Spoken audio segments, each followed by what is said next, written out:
그럼 저희가 준비한 이소은 작가님 소개를 들려드리도록 하겠습니다. 잘 들어주세요. 네. 가수, 변호사, 작가.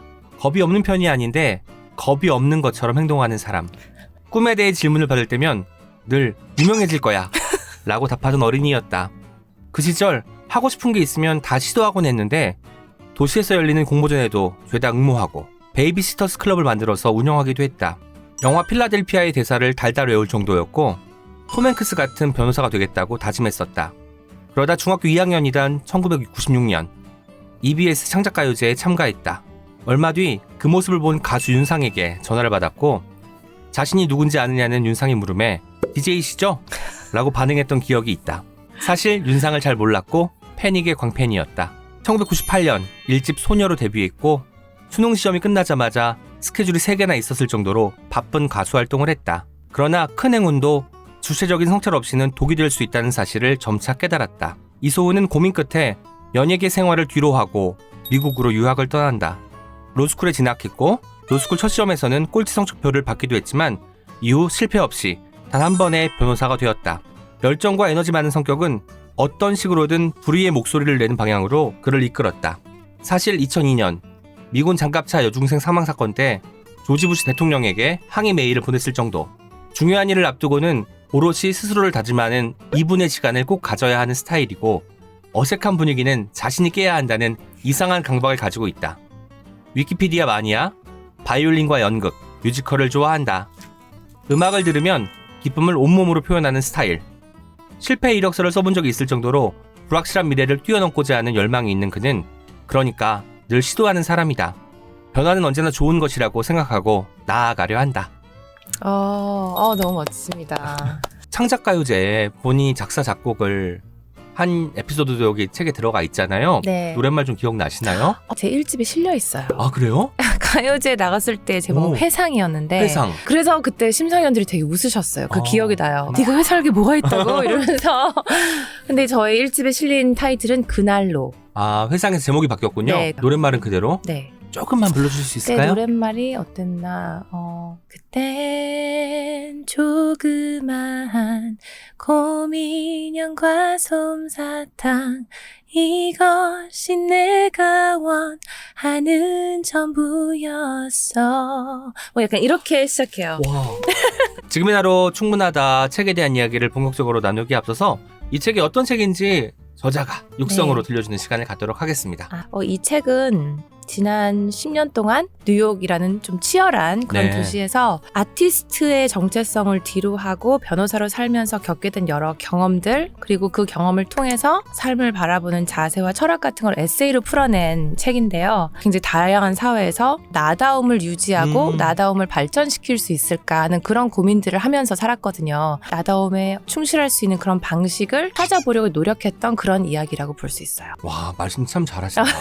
이 책은 또 커리어우먼, 일하는 여성으로서 이소은의 이야기가 많이 담겨 있어요. 법조인이기도 했다가 기구에서 일을 하시기도 했다가 다양한 경험들을 쌓아오셨는데 일을 하다 보면 이런 게 있잖아요. 이 나다움을 방해하고 해치기까지 하는 상황들이 네. 온다는 말이에요. 나름 뭐 체계에 순응하면서 유연함을 발휘해야 된다 라고 이야기를 하는데 이게 또 쉬운 것은 아니고 그때마다 어떻게 해결하는 편이었는지도 궁금했어요. 부딪히면서 많은 시행착오 끝에 터득한 결론은 어떤 것도 아니라 나를 관리하는 거 그게 답이더라고요. 거기서부터 모든 게 시작되더라고요. 그러니까 상사든지 뭐 후배든지 뭐 조직의 어떤 시스템이라든지 네. 자기가 바꿀 수 없는 부분들도 분명히 있지만 자신은 자기가 바꿀 수 있잖아요. 네. 그래서 그 상황을 바라보는 마인드 컨트롤 같은 건 저는 되게 많이 배웠고 기구에 있었을 때는 너무나 거대한 조직이었고 국제중재법원에 있었으니까 40개국에 있는 다양한 문화권과 소통 방식과 다르니까 네네. 제가 어떤 방식으로 일을 진행을 하면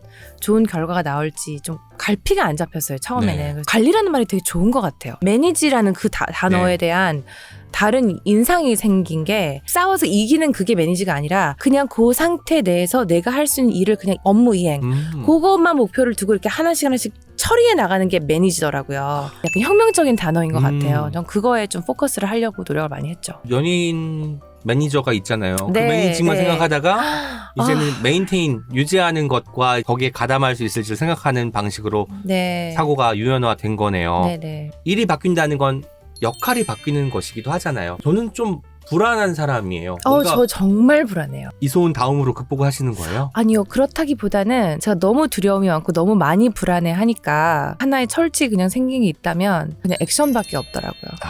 생각 안 하고 그냥 하면서 바쁘다 보면 또 함몰되다 보면은 다른 것들이 좀 덜 중요해지고 불안함 대신에 성취감도 좀 생길 수 있고 좀 다른 거를 좀 교체해 보려고 하는 방식을 저는 많이 사용했던 것 같아요. 내가 새로 간 자리에 익숙해지는 데까지 시간은 걸리겠지만 최대한 빨리 거기에 적응하는 게 중요하다고 생각을 하고 네. 몸을 맞추는 거군요. 이 책은 아무래도 정말 20대, 30대 여성분들이 읽으면 선한 영향력 같은 것을 느낄 수 있을 것 같고 지금의 나다움을 긍정할 수 있을 것 같은데 모든 사람들이 그렇겠지만 앞날이 좀 불투명한 사람들에게 어떻게 용기를 주는 메시지를 전달할 수 있을지. 이게 도움이 되실진 모르겠지만 동지의식이 있으면 되게 용기가 되잖아요. 나는 지금 너무 안주하고 있나? 아니면 난 왜 이렇게 두렵지? 나 왜 이렇게 불안하지? 이런 감정들이 나만 갖고 있는 게 아니에요. 네. 우리 모두 공유하는 거라고 생각하거든요. 저는 되게 보편적으로.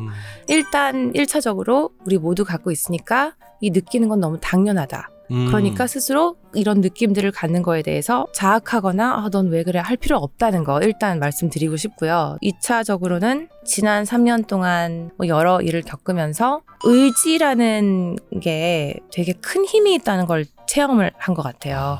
팬데믹 의지. 중간에 되게 힘든 상황에서 출산도 하고 거기서 우울증도 걸리고 예전에는 그냥 노력해봐 라는 거에 대한 별 생각을 안 했는데 그 의지가 가진 힘을 제가 좀 많이 경험을 한 것 같거든요.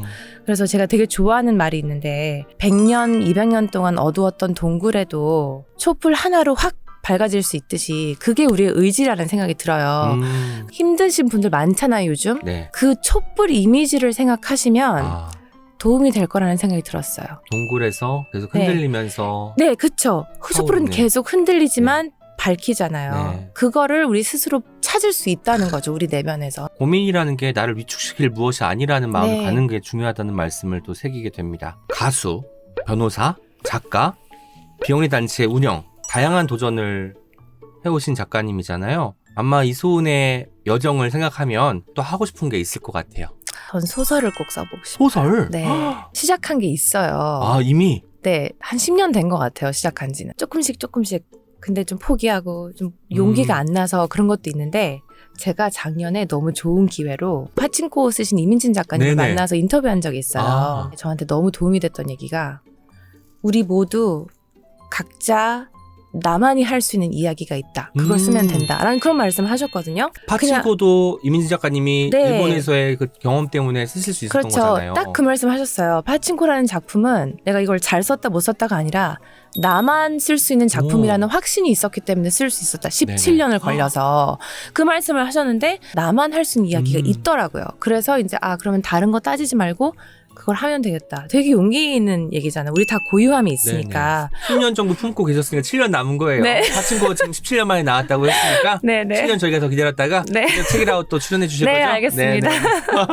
저는 동화에 관심 있다고 들었는데 소설은 또 몰랐네요. 동화는 지금 하나 써놓은 게 있어요. 네. 아니 무슨 화수분이야. 시 안 쓰는 게 다행일 여기 정도네요. 너무 공개하고 가네. 네, 하나 써놓은 게 있고 네네. 이걸 좀 재밌는 방식으로 프레젠테이션 할 수 있는 걸 지금 좀 만들고 있거든요. 이야기는 있지만 이걸 어떻게 이제 보여줄 수 있을지를 고민하고 있군요. 네. 또 이제 따님이 잘하면 또 네. 읽을 수도 있겠다. 그 그렇죠, 동화를. 그렇죠. 와, 네. 뭔가 좀 큰 그림을 그리시는 분 같기도 해요. 공식 질문으로 청취자분들에게 추천하고 싶은 단 한 권의 책을 듣고 있어요. 너무 많은데요. 헤세의 데미안. 네. 헤르만 헤세의 데미안. 네. 최근 들어 다시 읽게 됐는데 네. 이런 느낌의 구절이 있어요. 네. 진정한 어른이 되려면 어렸을 때 그 모습을 온전히 버려야지만 가능하다. 그런 구절이 있거든요. 알게는 거 나오기 전에 이제. 네. 우리 모두가 좀 새겨 들으면 좋을 것 같은 그런 얘기였어요. 저한테는. 네. 과거에 제가 누구였던지가 상관없이 내려놔야만 미래에 내가 들어올 공간이 있잖아요. 저는 그 생각을 되게 많이 했거든요. 네네. 여러 가지 아티스트를 하다가 변호사가 돼서 그 정체성의 혼란을 겪으면서 어려웠던 부분을 생각해보면 못 버리고 있었던 게 컸거든요. 저는 그걸 다시 읽으면서 이게 정답이구나. 최근에 또다시 와닿은 책이어서 지금 생각이 났고 또 신작도 있는데 얘기해도 돼요? 네, 됩니다. 굉장히 좀 따끈따끈한데 전 영어를 읽었어요. 근데 네. 지금 한국에 나왔더라고요. H마트에서 울다라는 책이 있는데 전 진짜 이걸 보면서 눈물에 눈물을 주체할 수 없이 많이 흘렸거든요. 제가 좀 중간에서 그만뒀거든요. 너무 힘들어서. 눈물이 공감되는 부분도 많고 나가지고. 저는 재미한이는 아니지만 네네. 어렸을 때 거기에 살아서 어떤 느낌의 이질감이었는지도 이해를 하고 또 한국에서의 생활에 대한 묘사가 있는데 저는 워낙 한국에 오래 살고 네. 저희 집이라고 늘 생각하니까 그거에 대한 그리움도 이해하고 굉장히 전 인상 깊게 본 내가 번역하고 싶다고 막 알아보기도 했는데 이미 계약이 됐더라고요. 네. 마지막으로 청취자분들께 마무리 인사 부탁드릴게요. 네, 청취자 여러분 너무 오랜만에 이렇게 인사드릴 수 있어서 반가웠고요. 저 이번 책을 쓰면서도 한번 느낀 건데 저희 이야기를 들어주시는 분들이 있다는 거는 너무 특권이고 너무 감사한 일이라는 생각이 들었거든요. 네, 오늘도 저한테 그런 따뜻한 시간을 만들어주셔서 감사하고 저희 책 지금의 나를 충분하다 많이 읽어주세요. 감사합니다. 감사합니다.